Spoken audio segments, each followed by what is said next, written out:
Hello sports fans and welcome to the first installment of The Griff. I'm your host Andre Brown and I'm glad you stopped in to get the inside scoop on Chestnut Hill Athletics. We have a great show for our viewers today. First, a recap from last week's basketball action as the men and women look to finish off their season on a strong note. Later, we will get a look at the historic track team as they compete for the first time in school history, and we sit down with head coach Phil Reilly to get an insight interview.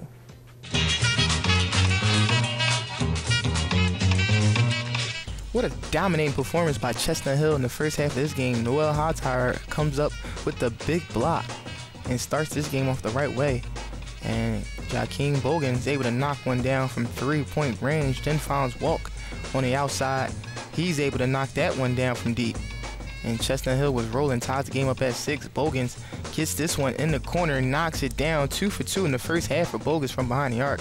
Reilly able to get inside and do some damage as he had a great night off the bench. Excellent night, 17 points and 9 rebounds. You see him get that one and a chance at the line for a free throw. Trevason giving his team an even bigger lead at this point, up by 20 points.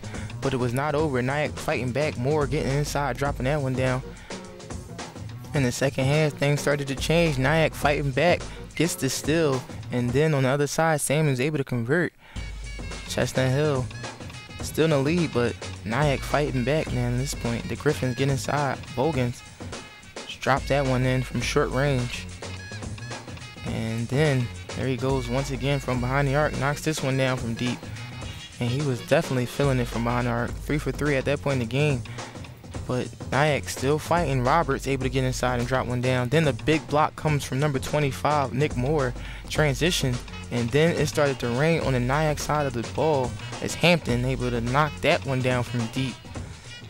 Chestnut Hill finds themselves in a bit of a contest. Once again, another 3 comes in from Samuels. He's knocking that one down. But Reilly coming up with some answers there and drops it in deep in the paint there and gets some more points for his team. But it was not over as the 3s continue to fall. Samuels knocking another one down, 2 for 4 in the game. Then the layup comes from Roberts, able to ignore the pressure and gets this one in. A 5-point game. Bogans 4 for 4 on the night from behind the arc, knocks this one down from another area code. Look how far he was on the 3-pointer here in the replay. 16 points for Bogans on the night. And then a controversial call as a technical foul comes in for hanging on the rim, and that's how the game will end. Chestnut Hill takes this one away from Nyack. 77-71 is the final score.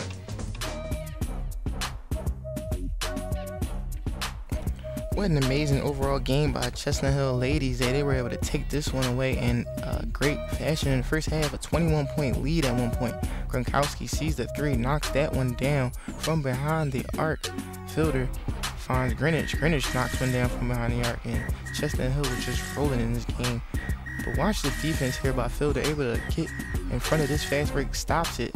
Nyack has some problems in Rowan, causes a turnover, so Fielder was all over the court for her team. As you see, she gets inside, drops that one, and gets the foul. Gronkowski, another one from deep range, knocks it down. But it wasn't all bad for Nyack. Audrey Madison able to get things going down low. But Chestnut Hill just had everything working. Gronkowski, another 3. The great ball movement by Chestnut Hill. And just getting the advantage, the Griffins were in control. Number 2, Tori Trader able to knock down a 3 and spin off to the second half. Madison gets inside, spins and drops in for 2. Mobley comes back on the other side, answers with a layup and a foul. RG Madison going to work down low and gets that one to fall. Nyack fighting back, trying to get into the second half. Controlled by Madison. She had a great half. Mobley works off the pick and knocks down a short jumper. And there you go, Nyack dropping back into the paint, trying to get back into the game.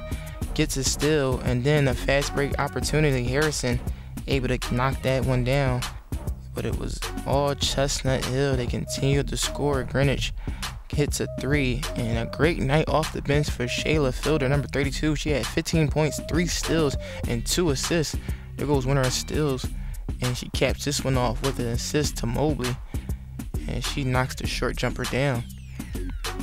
The ladies definitely in control. Fielder, once again, in control of this game off the bench, 16 points. Ball up, put back by Nyack, but it was just all Chestnut Hill. The great pass there by Madison, but it was not enough as Chestnut Hill defeated Nyack 66-50. Such an exciting end to this contest. Philadelphia University led by as much as 20 points in this game, but the last 2 minutes would be the deciding factor.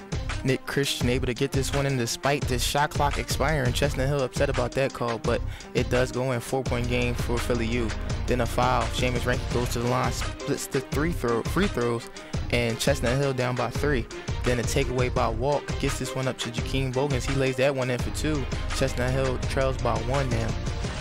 Corner shot from the 3, no good. Rebound and a foul on Hightower, and both free throws fall for Derek Johnson. And Chestnut Hill came back in this one, still fighting. Trevason able to lay one in. Intentional foul coming from Chestnut Hill, a miss on a 1-on-1 opportunity. So Chestnut Hill now with a chance to pull out and get the lead. 2 misses, 3 misses, and then Ranky able to hit that one falling back, but it was not enough as Chestnut Hill falls to Philly U on the beautiful shot by Derek Johnson at the end of the game, 78-77. On January 24, 2014, the Chestnut Hill College men's and women's indoor and outdoor track program made history with their first competition at the Collegeville Classic at Ursinus College. Since then, they have been put to test at the Albright College Invitational, the Frank Colden Invitational, and the Ursinus College Open. And now we sit down for a brief chat with their head coach, Phil Reilly. How you doing, Coach? Doing well, Andre. Thank you. How are you today? Not bad. Thank you for joining us today and talking to us a little bit about your first ever indoor season. And I guess the first question is, how excited were you when you found out that the athletics program was going to expand the cross country into indoor and outdoor program? When Lynn Tubman, the AD, gave me the news, I was absolutely elated. I knew that was what we needed to take our programs to the next level. So I was ecstatic. Right, and just to move away from that is, weather has not been the greatest for athletes training outside and track. We think of it as outdoor sport, but how has your team adapted to that, and how dedicated are they to training in these type of conditions? It requires a mental toughness, training in these conditions, and it requires flexibility. Luckily, you can get on hills, as long as somebody plows the road. We're on the hills when it's cold. Been doing a lot of stuff in the weight room. They've been kind enough to let us use the basketball gym every now and then to do some stuff and all. We've just been flexible, and we just kept trying to work hard. And you can only control what you control. We can't control the weather. We can just control our reaction to it and how hard we work. Mm-hmm. So you're midway through the indoor season, and that's definitely a milestone. But what has stood out to you so far in this first, pretty much like a trial period for you? What has stood out to you?